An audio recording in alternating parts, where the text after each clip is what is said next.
Hi guys, welcome to Extra Talk. A few days before the transfer deadline window, but today we're going to talk about something else. We're going to talk about the Youth Academy, and we have a very special guest, Young.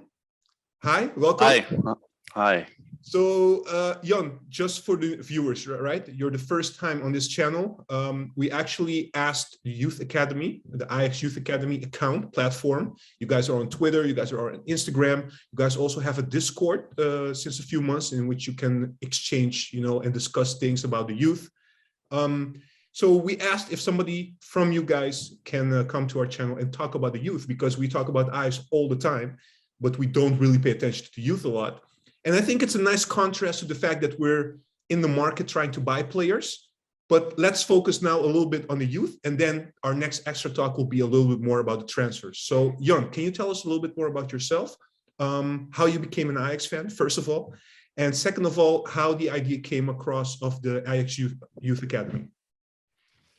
Well, I'm Jan. Hi. I was born in 1984, and when I grew up in the beginning of the 90s, I started to follow Ajax. I was interested in studio sport and what my dad was watching, and back then, the Meer and the goals of Bergkamp and Liepman, they had a lot of attraction, So, and when I got a little bit older, during the mid 90s, I felt like Ajax was the biggest club in the world, and it was the most normal thing of the world, that we beat Bayern or Milan.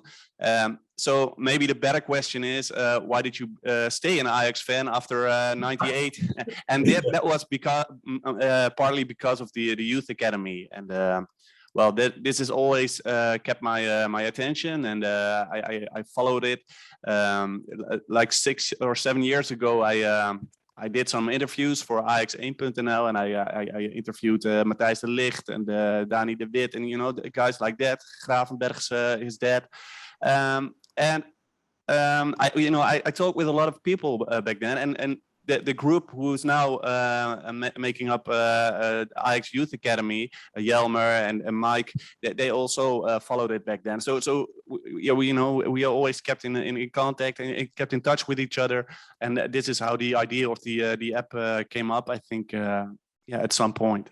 And it has been going very well for you guys, right? Yes, yeah, and I must give credits especially to Jelmer and Mike and Roy, because they are the core group. I have now two small children, and this sometimes you do not have the same amount of time as I had like 10 years ago, but they have, and we are doing a great job, I think. Yeah, yes. It's wonderful. And of course, for all the viewers interested, we'll put your link in the description below so people can join you guys and, if they're interested. So thanks for that. Jadirenko, everybody knows Jadirenko. Welcome. Hi. Hi, Jadirenko. So guys, we're going to talk about the youth, touch upon the youth right now. Jan, let me fire off with the first question to you. How happy or how good is the Youth Academy of Ajax if you look at it right now, according to you? Well, I think we can be very satisfied at the moment, because if you ask somebody to name 20 players who at least have a decent chance to make it to the first team, it's very easy to name these players. At the same time, that most of them won't make it. They won't succeed in Ajax one, but because of the great numbers, I think we can be very satisfied, and we will have a lot. We'll still see a lot of youth players make it to the first team in the years to come. Yeah, I'm absolutely positive about that. Okay, all right, we'll touch upon that a bit later. Jadirenko, what's your view on the current status of the Youth Academy of Ajax? I think it's twofold. On the one hand, I think if you look at the old years of this millennium, I think the youth was a little bit less, and not in terms of quality, but in terms of abundance. I think there is enough talent in the Youth Academy at this moment. On the other hand, I'm from the opinion that not enough youth is used within the first squad. Okay. If you look at Salah-Eddine, which is I think a good potential, but I believe he's already 19 or 20 even. So that's becoming rather old to include him in the first team. Okay. And he's not the only one, which is becoming older and older. Understood. This is something that we will definitely talk about a little bit later, because I have a question about that perspective, youth and transition coming to the first squad. But I just want to stick to the youth academy in itself right now. My question would be, you guys mentioned there are a number of names, already very good. Whether they can make it to the first team, it's always difficult to say these things, depending on how young they are and also depending on what happens. So it's very hard. But if you guys can name 3 gems right now, the ones closest to the first team, of course, because you cannot go too much back, I think. But the 3 gems, according to you guys, in which you think, okay, these guys are definitely going to make it in the first team, according to me. Young, who would you name? Well, I'd love to say Ünüvar because I'm a big fan of him, but I think if you ask him, he prefers to play at the 10 position at Ajax, and he plays most of his matches as a winger. And this is problematic, I think, because he lacks some qualities that Amo van Axel Dongen has, for example, like the depth and the acceleration. And I think this is also why Ten Hag preferred Van Axel Dongen above him the past few months. He should, however, take over the position of Labiat in the squad, I think, next season. But if he fails to do that, he should have a loan at a decent club in the Eredivisie to make some kilometers, I think, at the pitch. But Linssen, Regeer, and Van Axel Dongen, I think that those are maybe the closest behind Ünüvar for a shot at the first team, and I expect them to enter the first team within 2 years. Yes, but I'm also very curious about the development of Silvano Vos and Misehoy, because I think next year they will be at Young Ajax, and this can go rather quick for them. Okay, interesting. How about you, Jadrenko? Do you agree? Partly. One part is that Nashi shouldn't get an opportunity next season. He should have had his opportunity already, or needs to get his opportunity in the second half of this season, because you need to make decisions. I agree with Jan about Van Axel Dongen. He's one of the most prominent gems at the moment. The other one, whose name is difficult to pronounce, Misehoy, I think he's our own Kudus as he develops. Yeah, and I personally really would like Arning to see in the team. But we don't know if he's going to stay or if he's going to move to Borussia Dortmund. But I think he has everything for the Ajax gameplay, and especially he has a good end pass, which is which is seldom on that position.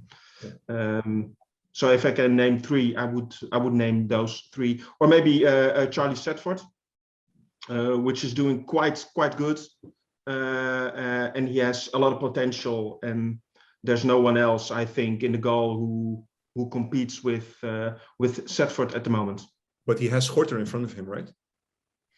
Yeah. But we will see how that pans out. Of course. So Jan Jadrenko, we're talking about names now and players, but very interesting, and Jadrenko already touched upon it, Prince Eining, right? And we had last year the situation with Rijkhoff. In general, you guys follow the youth more. Can you make us understand a little bit how the contract situation works in the youth?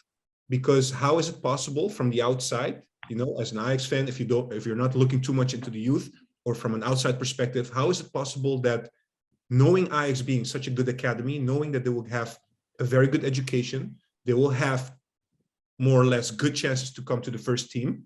It's debatable. We'll talk about that later. But why are we not, it seems that way, why are we not giving those good players, those gems, a contract, and they're being like plucked away basically by Dortmund, Leipzig, these kind of teams? What's your view on this, Young? I think we give contracts to the 16-year-old talents who are considered the best, but you know, development is never a linear process. So Aning, for example, he did very well last year, but I understood why Ajax didn't give him a contract before, but right now they should, and I think it's very important that they give contracts to the 16-year-olds who are the most talented. But we should never be in a position like PSV, who gave away a lot of contracts to players who were not that interesting, I think. So it's good that they make some choices, and it's also that they.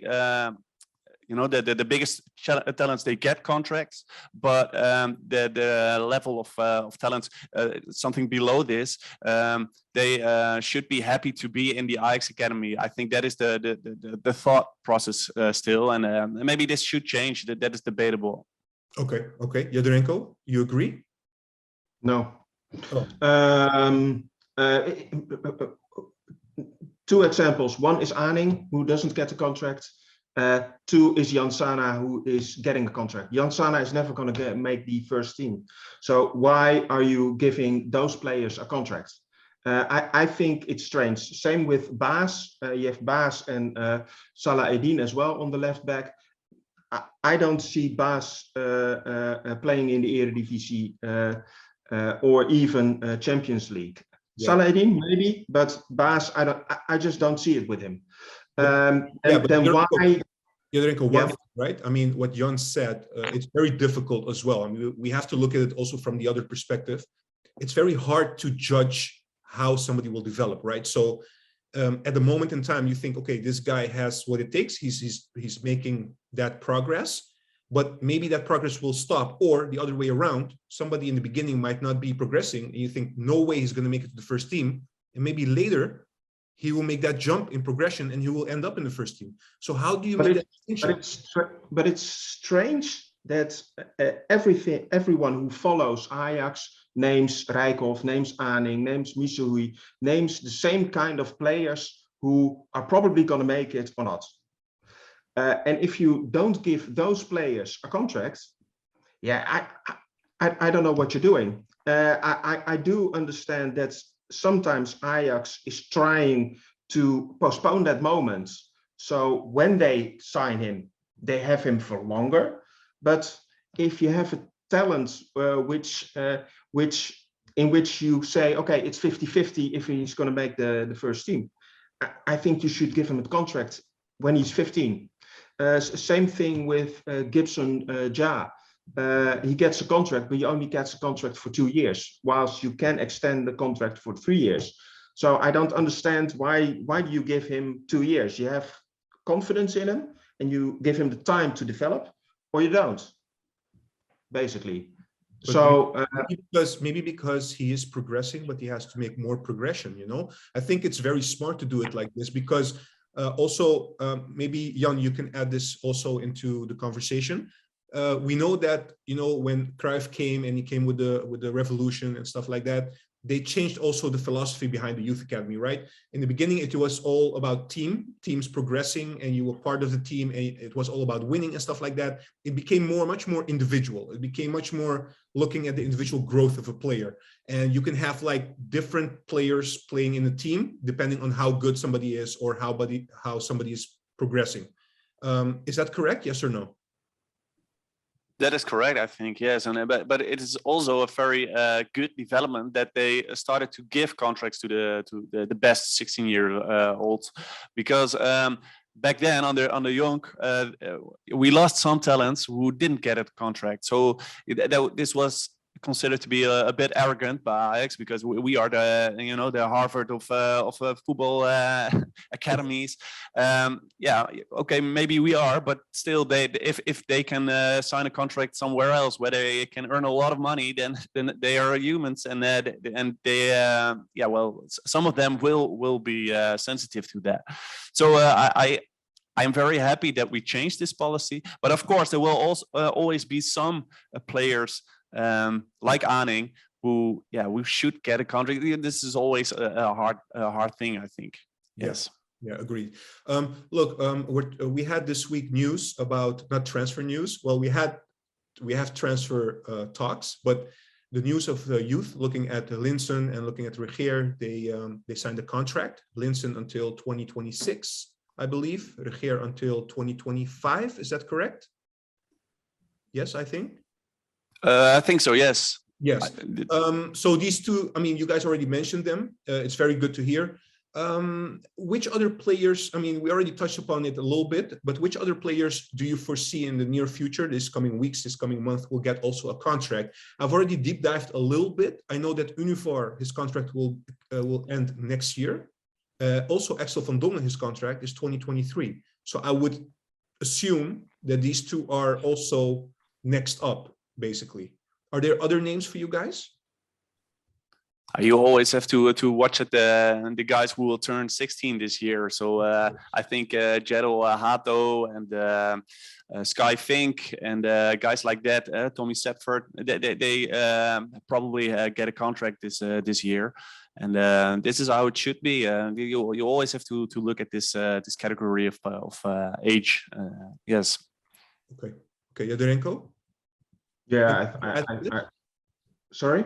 Sorry. Anything to add to this? To which players should get a contract? No. No, I think prime target is obviously Van Axel Dongen. Ünüvar, I think you need to make a decision with Ünüvar if you really want to use him, because they also would like to sign that Belgian talent. I forgot his name. He will become 15 or 16. Bonita, yes. Bonita. And do you want a midfield with Ünüvar, or do you want a midfield with Missouri and Bonita? Before I move to the next question, right, we're talking about Ünüvar and how there's maybe a difficulty in making him a part of the first team, looking at how we play and looking at how Ten Hag wants his youth players to fit in the team. And one of the things that you guys mentioned is the physical aspect, right? Jan, you mentioned this. But maybe it's a different comparison. It's not entirely the same. But we know that Ziyech, for instance, was not the fastest player, was not the strongest player either. And he was playing on the wing. Is that not possible for Ünüvar? I know they tried it in Young Ajax. He's much more successful on the number 10. We know this. But isn't there a role for him that maybe he can succeed if he plays on the wing? How do you view this? I think there is a role, but first of all, Ünüvar, he had a physical program at Ajax for 1.5 years where he had to improve himself physically. He did this, and now he is there, and he is he's showing some good things at Young Ajax. But at the same time, I think Ten Hag, he is playing in Europe and in the top at the moment. So he has some demands of what he wants to see at that position, and I can imagine that he wants more depth than Nachi shows. So this is probably why he chose Amo Van Axel Dongen at that position in the past few months.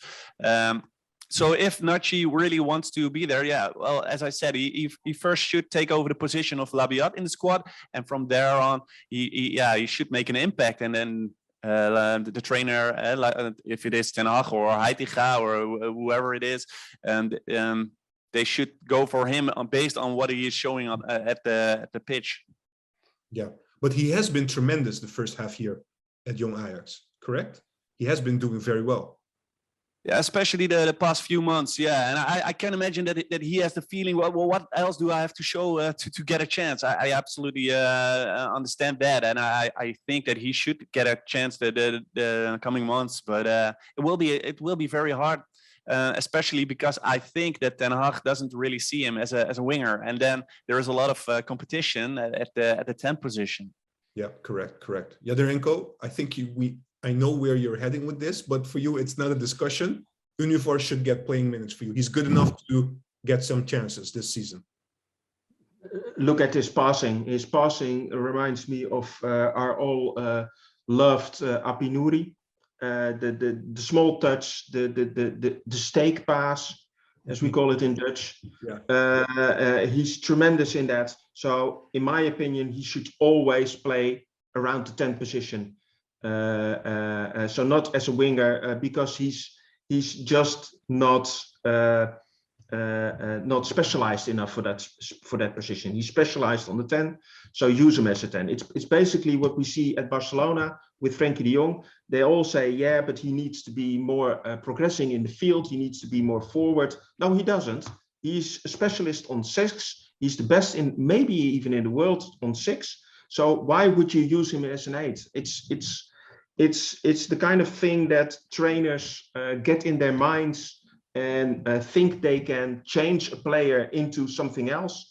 But why would you do that if they have shown everything they need to show on the position where they developed? And that's the same with Nasi. He played in the youth on the left position, but he mostly, how do you say it, went inside, and there he made his action. So the 10 is, for me, the most obvious position for Ünüvar. So if you give him a chance, give him a chance where he shines and not where he struggles.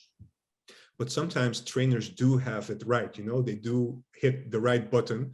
Not about Ünüvar now or Frenkie de Jong, but I remember like Lasse Schöne putting him as a, you know, as a defensive midfielder. That was a great move actually from Peter Bosz. But be honest, how many times trainers do get it right with the best talents? They get it mostly right to shuffle around with players that are not the best in the team and are not the highest talents. Then you can do something like that. But otherwise, yeah, I have another question, right? You're triggering me now with a question. I want to ask Jan this first, and then Yadorenko, you as well. We know, I've heard Ten Hag say that he's in close contact always with Heitinga about the Young Ajax squad, right? I was digging a little bit deeper, and one of the things that the academy is trying to do is, in the past, there was a little bit difference about how they played in the first team and how they played in the youth academy. They're trying to bridge that gap. They're trying to do basically similar. If you look at Ünüvar right now, we're touching about Ünüvar. Is what he's playing right now at Young Ajax? Shouldn't that be a mirror of what he's supposed to be playing in the first team? Jan? Yeah, I think so. And this is what makes me doubt about him, because why isn't he getting the 10 position at the Young Ajax for like 10 or 15 matches? I think there is some doubt within the club about him ending up over there. So this might be hard. Yeah. I know where the doubt is. What's the doubt? Tell me. Erik ten Hag. That's it. That's the whole problem. What you see is, if you go 10 years back, they made the switch back to where they were good within the youth. So getting younger players into an age group which is higher, developing the individual talents better and better. And we all know we've come a long way. And in 2015, I believe, Young had an outfall with Mark, and after that, Bergkamp had an outfall with Mark and with Van der Sar. And since then, there is no one to control the culture, no one to guard the Ajax philosophy. The Ajax philosophy is now guarded by Erik ten Hag and Mark Overmars. And we all know that Mark Overmars really listens to Erik ten Hag, which in my opinion, he shouldn't, because Erik ten Hag is, for me, he's not an Ajax trainer, but most importantly, he's a passerby. So he's not one in the club. He's a trainer, so he's a passerby, just like Bosz was. So you shouldn't hang your whole policy, your technical policy. Passerby. Yeah, exactly. That's really, really strange. And the most strange thing, I think, another sign is that Theo van Duivenbode dropped out of the Raad of Commissarissen. From the board, yeah. And he is he's a Cruyffian 101. He looks at football. He knows football. So you should listen to those kind of people. But they don't anymore. They listen to Ten Hag and they make their own transfers. And yeah, if you look at the team, it's not a representative Ajax team anymore. If we look at 2017, it was the youngest team that ever had the final. Correct. But do you still want that? I mean, if I'm speaking for myself, I want Ajax to be in the Champions League, the top, you know. And if you are there, I think you also need, you know, a more balanced age.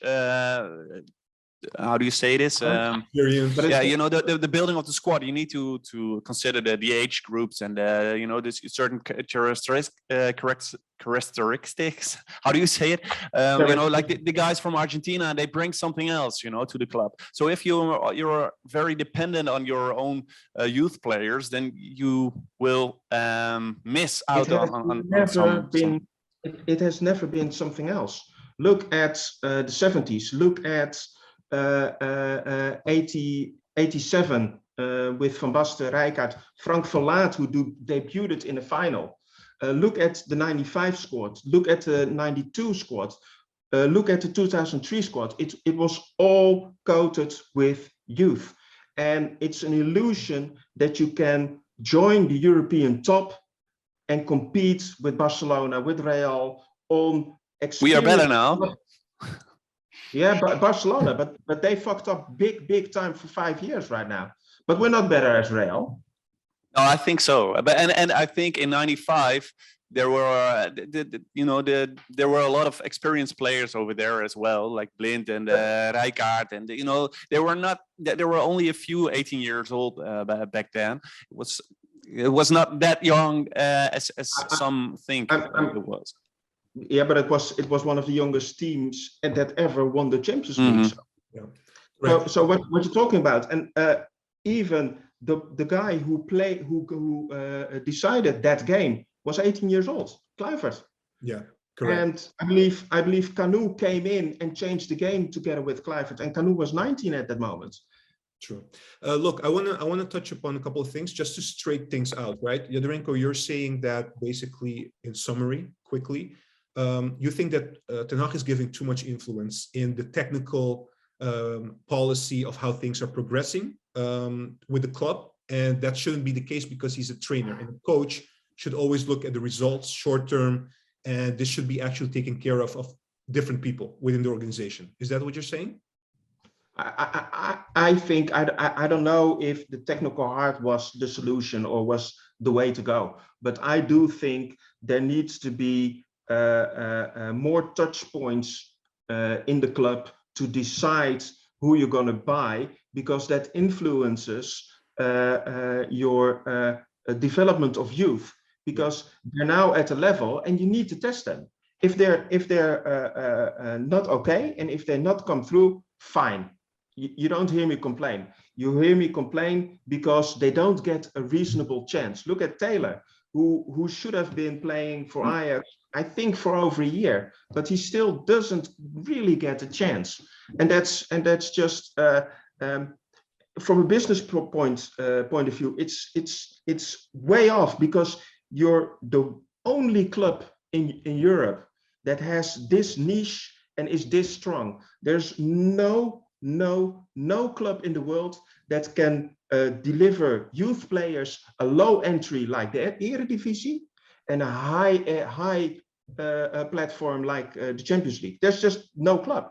If you go to Borussia Dortmund, you have to be on top of it because you're playing in the Bundesliga, which is a lot harder as the Eredivisie.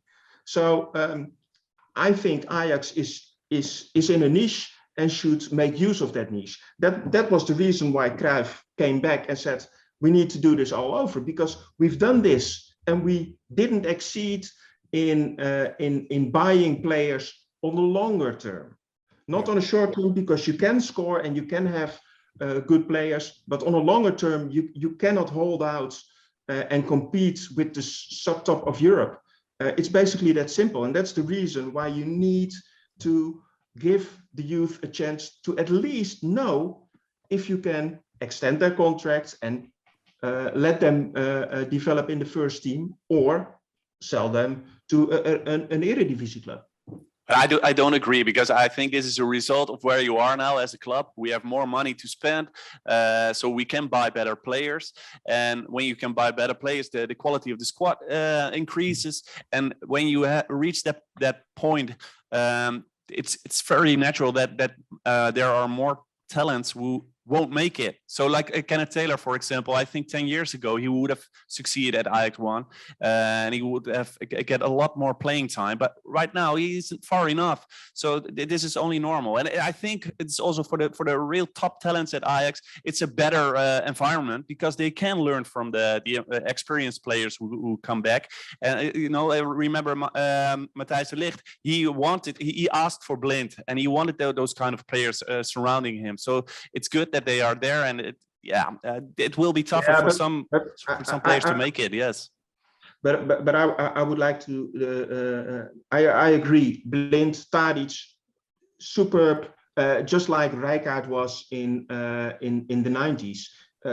Those are the experienced players you need. But to be honest, we don't need Babel, we don't need Kleiber, we don't need Idrissi, we don't need that kind of experienced players. It's basically that simple to me. Look, we're going to touch upon that a little bit more, because I have a question about, how we're buying players and how is that affecting the youth. I just want to touch, because we're still talking a little bit about the Youth Academy.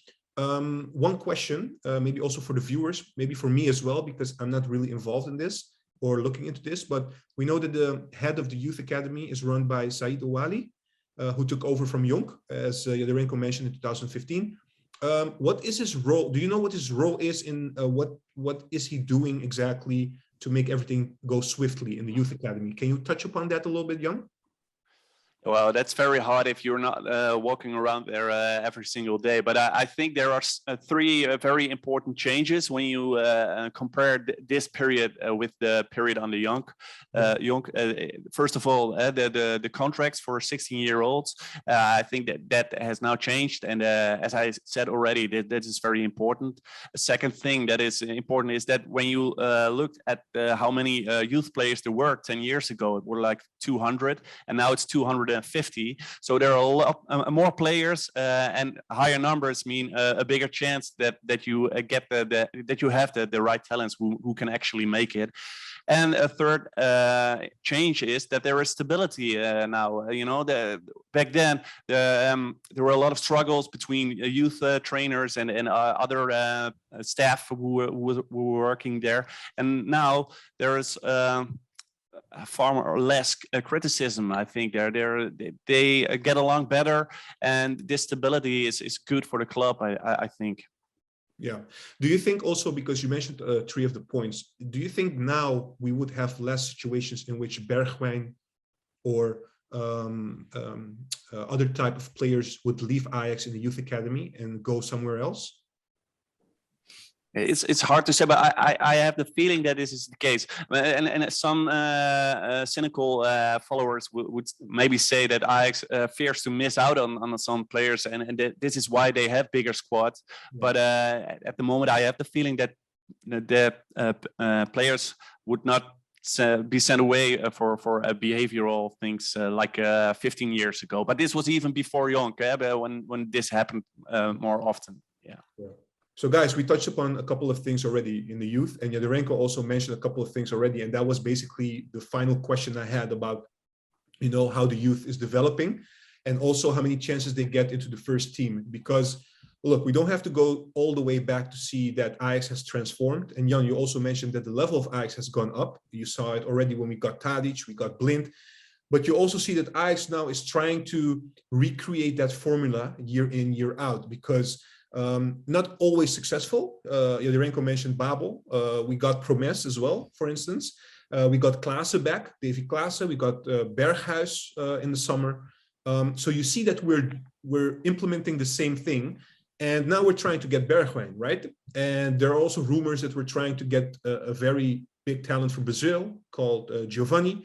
So you see that we're spending money. We're getting players from the Eredivisie who have experience trying to get them back. What does that mean for the youth in general? And I know you said that, yeah, but the youth has to step up. But is it, I mean, if this continues, will this backfire on our academy? That's my question, basically, Jan. Well, for a certain group of players, it probably does, yes. But you know, I'm glad that we loaned Babel and Idrissi and we didn't buy them. But if you decide to buy Bergwijn, I would be very glad, because he's 24 years old. He's an international. Yeah, of course, he's going to deliver more than our youth players in the Champions League.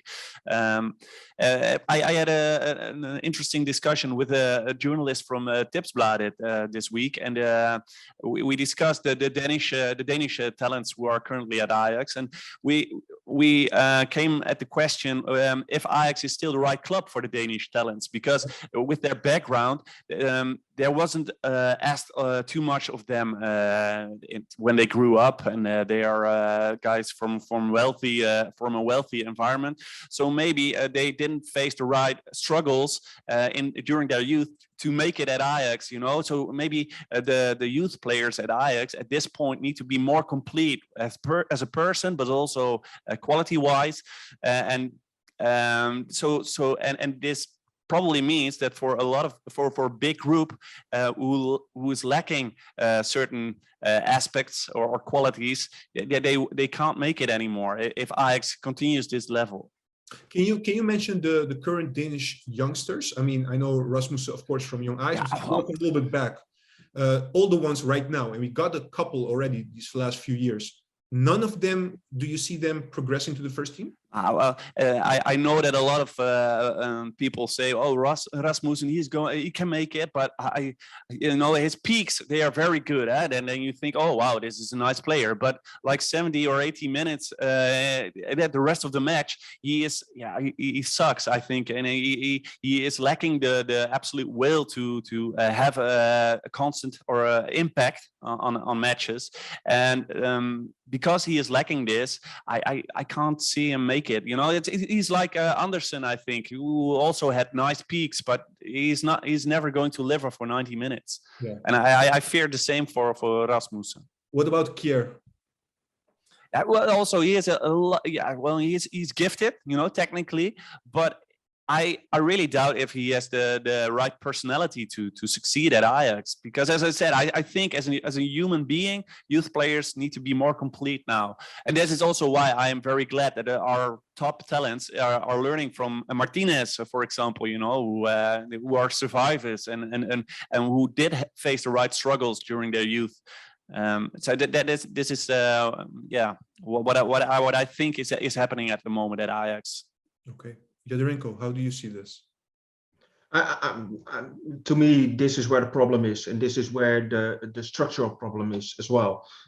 If we look at last year, we all know, if you follow Young Ajax a bit, and follow the youth a bit, and you follow Ajax a lot, then you know De Waal is not going to make it at Ajax. Rasmussen is probably not going to make it at Ajax.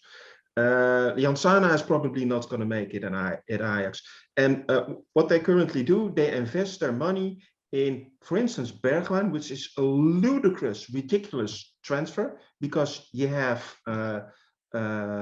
Anthony over there. So you're going to spend 25 million on a backup player, or you're going to destroy the value of Anthony. Either way. So I think that's ludicrous to do from a business standpoint. And that's also where I think the money should be. It should be in the youth. So if you don't have the super talents in Young Ajax or in the teams below that, then you should attract them from the national competitions and from abroad, the super talents like Neres. And I think it's fine if you gamble a bit on youth talents, because that's where you can compete with the bigger clubs. But Haller is a bench sitter. He does well, but he's a bench sitter. Bergwijn is a bench sitter. You always need to be really creative and a bit lucky, and you have to pay a lot for those kind of players to get them in your team. Whilst if you focus on youth, you obviously have competition, but there you are a bigger club. You're one of the whales within Europe. So there you can make an impact, and yeah, I think that's where the money should be, not solely in players like Kleiber, like Idrissi, and Idrissi is not bought, but he takes place for a youth player. So yeah, he's in the way of youth development, and I don't think that's good for a rental. Only if you really need it. But that's exceptional to me. But I disagree, because I think if you if you listen to Guardiola or Ten Hag, they are always talking about 16, players who should be in the first 11. You know, they say, how do you say this? They should be. You have to have a broad group of players. Yeah. And it's like Bergwijn, he as a player who can, he can fill a gap if Tadic or Anthony misses a match. You can trust this guy, you know, and it's very hard to trust Van Axel Dongen or other Jan, players. Yeah. But Jan, then if Tadic has a problem, then I can imagine you invest that money. But he doesn't have a problem, and if he gets injured a little bit, what about Darami? You spent 12 million on Darami, so why would you spend those amounts of money when you have a superb attack in potential when no one is injured? I think that's really hard to fathom. By for me, that's really hard. And also look at Regeer. Look at, he's not the top quality talent, but because he plays at Ajax for how many years, he picks it up like that. He combines with the players like he's playing there for years when he comes in the team, and he's not even the best talent to me. So I think there's a lot to say about the way you want to play and the way you train and educate your youth, because look at Eiting in the past. He had no problem getting around with Ajax when it was going well. And why was that? Not because he's a quality player, but because he understands what he needs to do and how he needs to do it. And look at him now. He doesn't make an impact, and that's no surprise, because he's not the best talent, but because he knows the system and he's used to the players around him, and he develops better. And that's what you see with generations of Ajax players in the 80s, in the 90s, in the O's, in the 10s. It has never been something else to me. I wanna construct a little bit this conversation, because there's so many elements in this conversation. So I want to put it into perspective. By the way, before I do that, Karel Eiting, you guys mentioned him, just hit me a little bit. I think Kenneth Taylor has a little bit the same as Karel Eiting. I think he will face a little bit the same difficulties. Yeah, I do think he will face the same difficulties as Eiting in the first team of Ajax. I don't think he will make it. Yeah, but I do think that Taylor is a much more quality player as Eiting was or is. Especially You're underestimating Eiting. His movement is better, I think. Taylor's movement and physically is better, I think. Physically, yes, I agree. Yeah. And one thing, what Taylor does, what maybe a lot of people don't see, is that he progresses the gameplay, which is so valuable, and you don't really see it, but it's so important. Alvarez doesn't do that, for instance. But here comes did that as well. Yeah, but here comes the thing. Ten Hag looks a lot to what you do when you don't have the ball, and that's one of the things that Taylor lacks. That's one of the things that Eiting lacks. That's why I see similarities, because when you see, I have no problems with Taylor when he has the ball. He always does right things. But when he doesn't have the ball and he has to defend, he always makes defensive mistakes. He's a little bit too late, or he's not aware where he should stand, etc. And that's the thing. You see it also now with Gravenberch. Most of the times this year, I mean, I'm moving a little bit away from the youth, but Gravenberch is getting so much praise from Ten Hag because of his off-the-ball work rate. Not because of what he does with the ball, because we always say, nah, Gravenberch didn't play that well. Yeah, with the ball, he didn't do much. But if you look at it, what he does off the ball, exactly what Ten Hag wants. That's why he gets the praise. And that's a different way we should look also at when youth players come in the first team, how they work without the ball. You understand what I'm trying to say? It's a bit opposite to what we think or how we look at things at Ajax, but for Ten Hag, this is very important. First of all, I need to say that Gravenberch also is praised because he gives the assist before the assist. You know, he gives a lot of these passes as well. But this is what I was saying before. I think talents need to be more complete, you know, and Taylor, he is lacking too much to become a first squad quality player at the moment. Yeah, I don't think you can say that, because he didn't get like Ünüvar, like Salah-Eddine, like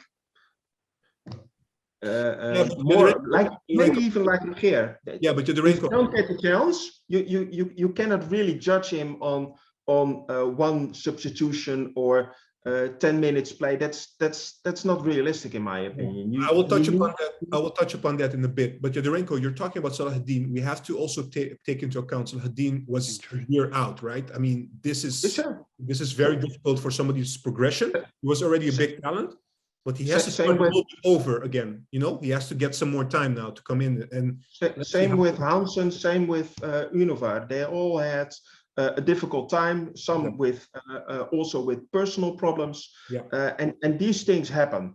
But still, he's 19 or 20, so he comes to the edge that he really needs to play every week, every game, and on a highest possible level. And that's not the UP, how is it called? The Keukenkampioen division. Because we're talking about the left back position, right? So there's a lot of talks about Tagliafico perhaps leaving. Not sure it will happen this January window, but probably in the summer. Do you guys think we should get someone, or do you guys think it should be really picked up by maybe, I mean, Jadrenko will shoot me for this, but Bas or Salah-Eddine? What do you think, Jan? I think in the summer, if you think they have a chance, then you can give Salah-Eddine or Bas or even Anning a chance to prove themselves. But if you think if you don't see them make it, you know, or be a stable squad player, then you need to go to the transfer market and get someone. Okay. Okay. So we talked about a couple of things. Now, looking at the situation right now, Jan, you said, look, like Guardiola thinks, like Ten Hag thinks, we need 16 good players. We don't have only 11 good players. Jadrenko is saying, okay, but I mean, I'm translating now, but Jadrenko is saying, if you have 16 good players, when does the youth get any chance to come in? That's the problem, because they will be behind the number 16. That means that basically they will not get any minutes in. So where is the balance here? How do you guys see that? Well, because Timber did have a chance. Yeah, because Jan, let's be honest, right? I mean, there are some people a little bit criticizing the fact that we don't have enough youth coming in. I mean, at one hand, you see that Regeer makes his debut, Linssen makes his debut, and all these kind of things. But then a long time passes and you don't see them coming again, you know? And that's a problem, basically. And our last talents, basically, were Timber, Rensch last year. Rensch now didn't have much playing time this year. We know why. Mazraoui is back. He's playing really well. Timber still there. Gravenberch already a long time ago, but we don't have any new players this year. Brobbey. Yeah. So, they are getting chances, but they need to prove themselves at Young Ajax, and they need to prove that they are complete enough to get a shot. And I think that Ten Hag, he is awarding players like Linssen with some playing time in the cup, you know, but they are not at the level yet that they can, you know, be a competitive player. Yeah, Broby made his own bet, and I'm not gonna defend him because he made a conscious decision. But let's not forget the situation. And I know the contract situation was already, they were discussing with him a long time before we got Haller. But at some point, he had Haller, he had Huntelaar, and he had who's the guy again? Traoré. He also had Traoré. So he had so many competition for the first place. I mean, that's something that could happen with other players as well that are very talented. They think like, yeah, there are 2-3 players in front of me. I want to play. I want to go. Yeah, but we have to be realistic. When I'm not for Haller. I don't like that buy at all. But they did. Come on, man. He's a Champions League scorer now, man. Come on. Right? He's one of our best strikers in the squad. Let's be honest now. Let's see how he does. He does, and he continues. Because besides his goal scoring, it's nothing to me. Come on. There's no, you know, no real value in his gameplay. Within look how he controls the ball. He doesn't, to me. Yeah. But I do think at that moment, I believe Huntelaar was injured. Traoré had a light injury, and Broby was also a little bit injured. So Ajax did need to do something at that moment, and that was hard. And it was unlucky that it all came together at that moment. But with the whole Broby situation, I don't blame Ajax that because they really needed to do something. You couldn't go into the Europa League without a striker. Because Huntelaar was injured, Traoré was injured, so they really needed to do something. Yeah. So in that perspective, he should just swallow that and show his qualities, basically. But this is, you know, everything for Ajax is based on getting into the Champions League every year, you know, because that's where the big money is. So if you can buy someone who is getting 10 goals and 10 assists in a year at a minimum, then why wouldn't you buy this player? And there's, for example, Tadic, Anthony, Haller, but also Berghuis and Bergwijn. Everybody has the same ability to deliver 10 goals, 10 assists at a minimum. And the youth players, they aren't that far yet. So the level has increased, and the bar for the youth players also increased. It's only it's natural, I think. But don't you think it's strange that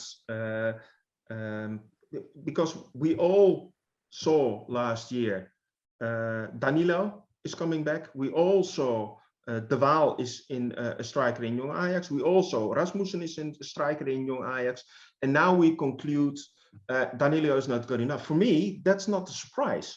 So I think, and I'm not the only one who thinks that way. So I think it's really strange that there are some professionals looking at that, and then they cannot make the right judgments, whilst some fans do make their judgment because they follow Ajax. Yeah, or they did, but they couldn't get the targets they wanted. Exactly.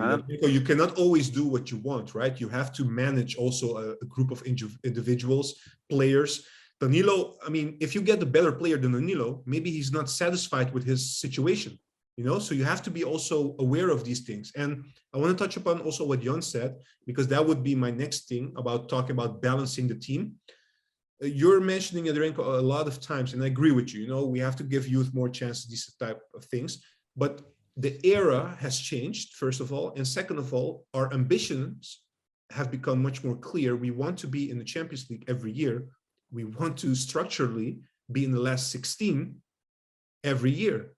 So that means if the quality goes so much that high, then there should be more quality also in the squad, and those qualities, players should mature as well. Players get better when they get older, usually. So normally speaking, it gets more difficult for the young players to come in. And I'm not trying to defend the policy. I'm just trying to, like logically think about it. So you're looking at me like, okay, I'm talking. You want me to react, really? But you think you can still combine both things? You can have more. I really believe that you are in a niche, and I do believe you cannot excel every year on Champions League level. Yes, I think on national level there is a gap between Ajax and the rest. So I think you can secure a Champions League group phase, and I think there should be the focus. How do you say? In Dutch we say overwinteren in Europe. Yeah, making it to the next rounds, yeah. Making it to, and if that's Champions League, that's great. If that's Europa League, that's also fine, because talents need to develop also on a higher level. And Europa League is higher as Eredivisie. Let's be honest. So I don't think you can do that every year. But look at what's happening right now. Are we excelling every year? Do we remember Getafe? Do we remember Roma, which were both unnecessary to lose against? Because if you look at the sheer quality and sheer talent that is in Ajax, I think it never has been this well and structurally developed. Yeah, I would say the Getafe season, that was just a transformation season, in my opinion. And I think last year, the only reason we lost, let's be honest, the only reason we lost is because all the bad things that could happen happened. We didn't sign up Haller. Onana was banned for doping, so we had to put Scherpen in. We know what happened with that. We would have made it. I mean, still, we made it to the quarterfinals of the Europa League. It's not that bad, but I understand what you're saying. But I think this is very much bad luck last year than structurally not being able to compete at a higher level. And let's not forget, if you look at the group stage, I mean, we barely missed going to the next round. It's 1 point, goal difference, these kind of things. So. But also in the group stage, it was totally unnecessary to not qualify for the knockout phase in the Champions League. If you look at the players that were there, they all had more experience as in 2018-19, and there wasn't how do you say it, a leegloop, an exodus of players towards other clubs. But we should not forget. We should not forget that when we played at home against Atalanta Bergamo, we had to play with Robbie as a striker. That's what when we played at home against Valencia a couple of years ago, we had to play with Lang. You had to fall back on these players. Yeah, then I'd rather have Bergwijn. That's the thing. That's also what Ten Hag said. We didn't make it. One of the excuse or one of the reasons he brought up was that we had injuries, critical injuries of players, and we had to play young players that were not used to playing at that level, and we could not push through in the final game of the Champions League and make it to the next round. And here you have the structural thing again. Look at Rensch. Rensch developed quite good, and now he's sidelined. Why is he sidelined? Maybe Mazraoui is better, but still there are enough opponents where you can let Rensch come in and gain some experience and develop himself. And I'm not saying that you should choose Rensch over Mazraoui. I'm just saying there should be more rotation.